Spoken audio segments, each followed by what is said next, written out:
Don't do bonds. Do this instead. Now, you know how I feel about bonds, all right? Not a fan. Do bonds serve a purpose? Sure. What purpose do they serve? Well, certainly not to get much yield anymore, because you get a better yield with CDs with no downside risk at all. Have bonds served a purpose in the past? Sure. Absolutely, they have. They did well in the 1980s and 1990s. Those days are long gone, my friends. They're not coming back anytime soon. In fact, I just read the 30-year Treasury bond dropped below 3%. So don't expect anything like you saw in the past for bonds. But what if you wanted something safer than stocks with their higher yield? What could be an alternative to that? This is why I just love you guys on the channel, because a guy asked me about preferred stocks. And man, I have never talked about preferred stocks. I have almost 1,000 videos, and not one time did I talk about preferred stocks. So I'm going to talk about that as an alternative to bonds. I'll tell you the benefits, the negatives, my own history with preferred stocks, and everything you need to know. So smash, subscribe, share the video, and say your comments down below. Do you have any history of preferred stocks? I'd like to hear it. All right, so we're going to do two things. There's not that many preferred stock ETFs, exchange traded funds. There's just not that many. There's like, I don't know, 6 or 7 or something like that. And I'm going to use the biggest one that's out there, PFF. That's Papa Foxtrot Foxtrot. We're going to use that as our preferred stock or a benchmark. And then we're going to compare that to the Vanguard Intermediate Investment Grade Bond Fund, which is predominantly corporate bonds. They do have some government bonds in there as well, but it's a good mix. Now, look, preferred stocks and bonds, they're the same, but they're different. So let's get into the similarities. They both issue a fixed coupon, all right? So a preferred stock has a certain fixed coupon that it pays. You know, let's say 6%. So let's say you got a $100,000 preferred stock, it issues, it will give you $6,000 a year. And a lot of times into perpetuity, all right? So a lot of preferred stocks there's no mature date on them. Some preferred stocks have a call date, some preferred stocks don't. It's lots of different things going on in preferred stocks. But at the end of the day, you know, as long as that company pays a dividend, you are going to get paid. You ever wonder why there's these GE, for instance, they cut back their dividends like 1 penny? That way they have to still pay the preferred stockholders. Preferred stocks get paid before common dividend holders do. So we know for a fact, as long as the company pays its dividend, even if it's 1 penny, you as a preferred stock owner will get paid. That's how it works. If they cut their dividend outright, that's a problem. We're going to talk about that. All right, so preferred stock has a fixed coupon. A bond has a fixed coupon as well. Bonds typically have a mature date, 10, 20, 30 years or something like that. Preferred stocks don't really so much, some do, but that's the same principle, is you will get a fixed rate of return on that money. And that's as long as the company stays solvent, you will get that. Now, preferred stocks, if the company stops paying dividends, you won't get that anymore. So just keep that in mind. If the company stops paying dividends, you will not get that preferred stock dividend anymore. But secondly, preferred stocks fall under, in terms of liquidation, who gets paid first. The bondholders, in theory, do. We've seen many examples of this not happening the way it's supposed to work, which is completely in violation of all the principles of economics we have in the United States. But be that as it may, stocks fall below the order of preference in terms of liquidation of a company. So preferred stocks even have more risk to them in terms of a company going bankrupt. It goes bonds, preferred stocks, common stockholders, preferred stockholders, and bondholders. So bonds are less risky in terms of bankruptcy. Does that make sense? All right. So those two things right there happen. The similarities are not. So bonds are less risky in terms of the liquidation, who gets paid. Preferred stocks, they're not paying a bond, they're paying a coupon similar to a bond. Now, here's where some of the benefits pay off for preferred stocks. Most preferred stocks are qualified dividends, i.e. you get paid a 15% tax rate if you're in the, let's see, above the 12% bracket, or 0% if you're in the 10 to 12% bracket. Interest on bonds is 100% taxable as ordinary income. So one of the big benefits of preferred stocks is the tax treatment. Very, very favorable. Absolutely. So preferred stocks, you get 0, 15, 20%, depending on your tax bracket. Bonds are whatever your ordinary income is, 10, 12, 22, 24, you name it. So that's a big difference there between preferred stocks and bonds. Much, much more favorable from the tax treatment. Second big difference is preferred stock is going to pay more. Now, look, every single issue is different, but just generally speaking, your preferred stock will pay more simply because there's two reasons for that. One is more risky. Company goes bankrupt, stockholder has less authority and rights to the liquidation amount than bondholders. Number two is that they could cut the dividend even without going bankrupt. I mean, so GE cuts the dividend to 1 penny. Preferred shareholders still get paid, but at the end of the day, if they were to say we can't do this at all, the bondholders still get paid. The preferred stocks do not, if that makes sense. So just keep that in mind. 2 cents of riskiness preferred stocks relative to bonds. Now, with that said, you will see, and I'll show you here right quick, there is also difference in the way they trade on a daily basis. Preferred stocks are still considered a stock, and so a lot more volatile, whereas bonds are not. So, let me give you my experience with preferred stocks. When I was a broker back in 2005 and 6, I've always been a fan of preferred stocks. I got killed in them because I was buying all kinds of financial preferred stocks from old Josh's portfolio, Wells Fargo, Wachovia Bank, Bank of America. So you could get a preferred at Bank of America paying 6.5, I think. Off the top of my head, I can't remember. And the stock at Bank of America with a dividend yield is only paying 4. Something like that. So I'm like, man, I could get more on a preferred stock yield, significantly more, over 50% more than the stock itself with a dividend. You're not really going to get much in terms of appreciation of preferreds, but FYI. They're not. I'll show you something here. You're not really going to get much in terms of appreciation. Not that you can count on. Because remember, dividends, what happens is you reinvest your dividends. You're building the number of shares you have in that stock. And the share price, while it's growing, the number of shares that you have grows as well. And on top of that, the number of dividends you receive grows. So it's really a way to get compounding interest on stocks, common shares for a dividend, just typical dividend. But preferred is not like that. It's more like a bond. You're getting 6,000 a year, 6,000 a year, 6,000 a year. The price per share will move around, certainly more than a bonds, but it's not really doing much because it's pretty fixed. And what I mean by that, you're not really getting it added to buying more preferreds. It doesn't work like that. It works like a coupon on a bond where you just get the cash. So you can reinvest it in other things, that's fine. But it's different than how a common stock works. You're just getting a higher yield than the dividends on a common stock because you're getting less upside in terms of appreciation potential. I hope that makes sense. So you got bonds, preferred stocks. Bonds are least aggressive, preferred stocks are next, stocks are most aggressive. Stocks are most aggressive because they give you the highest potential return because you're building compounding. Preferreds don't do like that. They give you a higher yield because they're more risky than bonds, but what they do is they give you just like a coupon on a bond. You get $6,000 a year, $6,000 a year, $6,000 a year. You don't reinvest it into the preferred stock, you reinvest it to other things. That's the way a coupon on a bond works as well. I hope that makes sense. So bonds, preferreds, stocks. Preferreds are right in the middle. In fact, if you look historically, they've returned almost identically right in the middle. They've done better than bonds, worse than common stocks, for sure, in any given period of time. Now, what happened to me is I was buying all these financials, and lo and behold, I was getting a high-fat dividend. Preferred stock is a dividend, qualified dividend, and I was loving it. And then the financial crisis hit, and kaboom, banks got regulated no end. It was just a nightmare. The price on preferred stocks fell off a cliff. They fell off a cliff. This is on financials. I got no idea what they did on non-financials. My presumption is they probably got killed as well, and I'll show you here in just a second. But the financial markets, which dominate the preferred stock category, banks essentially, Goldman Sachs, got killed. They didn't go bankrupt. Now, Lehman Brothers did, but other ones did not. And I can't remember if they stopped paying dividends. Maybe Lehman Brothers went bankrupt. Bear Stearns did not. But anyway, I can't remember if they stopped paying I just can't remember. But I mean, at the end of the day, as long as they're paying 1 penny for their dividend, they're still making their payments to the preferred shareholders. And frankly, I just don't remember. I can't remember what happened. But I do know if you looked up the price per your preferred stock, you're getting hammered just like stock market as a whole. It was bad. It was carnage. No other way around that. Which made me say, ugh, and that's why I had forgotten to talk about preferreds until this guy put it on this thing, on the YouTube comments, because they're wonderful. So let's compare a preferred stock, PFF, which is the largest ETF out there, versus the Vanguard Investment Grade Corporate Bond Fund. Now, I don't know if I can say corporate. The Vanguard Investment Grade Intermediate Bond Fund. Right now, PFF is yielding 5.86. So for every $100,000 you get in there, you get $5,860. Pretty good.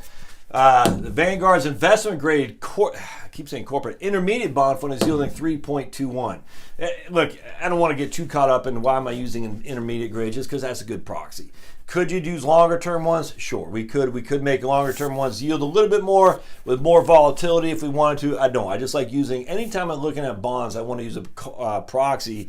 In this case, it's certainly a corporate bond, but an intermediate bond, say 7 to 15 year maturity, just to make it, to kind of, I don't want to say prove a point, but just to make it fair. Because if you're using long-term bonds, you're going to have more volatility, but you're going to have a little bit of a higher yield. If you're using intermediate-term bonds, you're going to have lower volatility with a lower yield. Not much lower, but lower nonetheless. So PFF is yielding 5.86. VFICX is yielding 3.21. So almost double the yield on PFF. Now, let's go back. $100,000 invested in PFF from inception date was worth $173,000 at the end of 2018. Inception date was 2017. Maybe I didn't do. Yeah, just dropped that. We're gonna say inception date. Oops, probably made a big old noise there. Sorry about that. This is actually from 2008. 2008. This came out in March of 2007, and I didn't get the numbers for the whole year, and I frankly didn't feel like looking. 100%, but anyway, because it'd be too much of a pain. So from 2008 until the end of 2018, your $100,000 in PFF gave you $173,000. That's what you made. That included the crazy bear market of 2008. Now, $100,000 in VFICX is worth $163,000 from 2008 through 2018. Does that make sense? So that's 11 calendar years, 2008 to 2018. Not much difference there, right? Just $10,000 difference between 2008 and 2018. But the 10-year, the last 10 years, where we eliminate this bottom one right here, this guy is up 6.01% annually a year. This guy is up 13.75% annually a year. All right, so this one significantly has outperformed. Was it 13.75? Bear with me just a second. I thought it might be a little bit, hold on, let me just double check that real quick. That seems high to me. Hold on just a second, my amigo friends. 10-year, 13.75. Yeah, so I mean, this guy's kicking butt and taking names. No other way around. That's more than twice that. So if you had $100,000 invested, that guy's worth well over $300,000 now. In fact, let's take our trusty calculator. Yeah, I'm looking at Yahoo right there. There it says 13.75. Man, so let's take $100,000 present value. Let's make sure we're just doing one. Oops. Yeah, okay, good. $100,000 is our present value. No, I'm not making any payments. We get 13.75% is our interest for 10 years. Our future value, that's $362,000. 362. This guy's worth 6.01. That's $179,000. I mean, this is doubled in the last 10 years. This is more than doubled this guy right here in terms of performance. Now, there's a big but.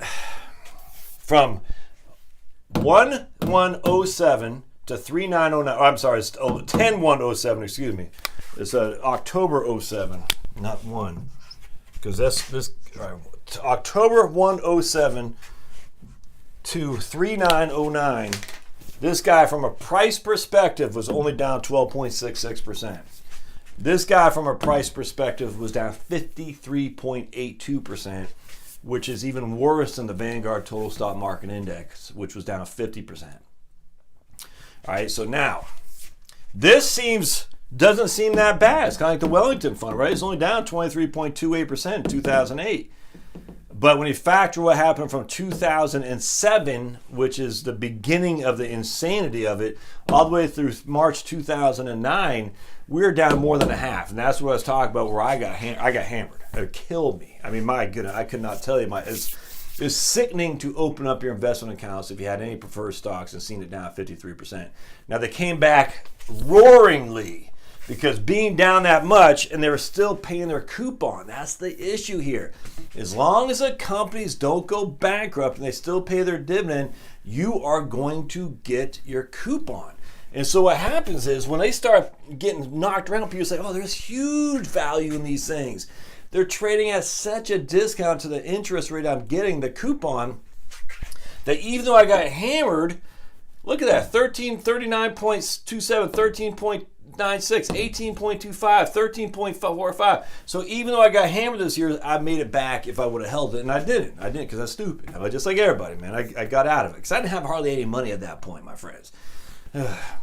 And now, so this guy was down 12.66, and it did okay. I mean, 17.73 and 10.46, 7.71, 519. That's all good. Nothing wrong with that. But doesn't hold a candle to 13.96, to 18.25, to 13.45. I mean, these numbers are just extraordinarily good. And then you look at 2014, 5.8, 13.5. 2015, 4.62, 1.53. 2016, this didn't do as well. 2017, 8.33 to 4.15. And even in 2018, this guy was down. It was only down 4.77. So you see, this right here, if you could have stuck in there, you would have done freaking fantastically well, without question. The problem is, could you have? Now, let's go through this real quick. When was the preferred stocks ever did anything near that kind of carnage? The answer is never. And the reason for that is because this was, and I hate to say once in a lifetime because we don't know, but the preferred stocks are predominantly issued by banks, and banks got killed in 2007 and 8. And so because of that, the preferred stocks got killed as well. But as long as you held a company that did not go bankrupt, you got paid. And as long as you didn't sell, you made money, you made bank. Now, will that happen again? Probably not. If the history of preferred stocks are actually quite 4.77, 2.2, that's typical. I mean, for the history of downside of preferred stocks, it's typically a whole lot less volatile that we saw in that once in a generation, once in a lifetime. I don't even know what to call 2008 anymore. But that was a bank crisis run amok. Will that ever happen again? And I got no idea. My presumption is probably not. But man, who knows? Who knows? But that's why I like preferred stocks. Absolutely. Now, this right here, we know for a fact there's no getting around the current yield of 3.21. I mean, it's just none, my friends. So you're going to get this without question. And the reason you're going to get that is because that's what the current yield is. Bonds don't give you appreciation or depreciation. They give you the current yield because they mature at a certain set time. And when it does mature, you get the par value back. Par value back is $1,000. A lot of prefers don't have a maturity date, so they keep paying 6%, 6%, 6% each and every year. No adjustment for inflation, it's just 6% coupon each and every year. I hope that makes sense. So if interest rates rise, interest rates drop, it doesn't matter. As long as it doesn't go bankrupt, you're getting that 6%. Interest rates rise and interest rates drop here, it doesn't matter. As long as it doesn't go bankrupt, you're getting your $1,000 at par plus a current yield right there.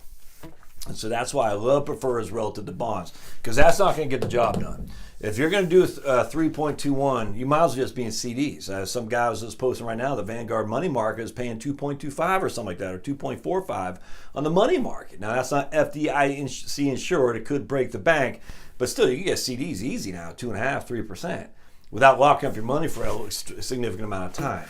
So if I'm looking at bonds, my alternatives are CDs, cash, and preferred stocks without question. But Josh, preferred stocks aren't like bonds. They're a lot more volatile.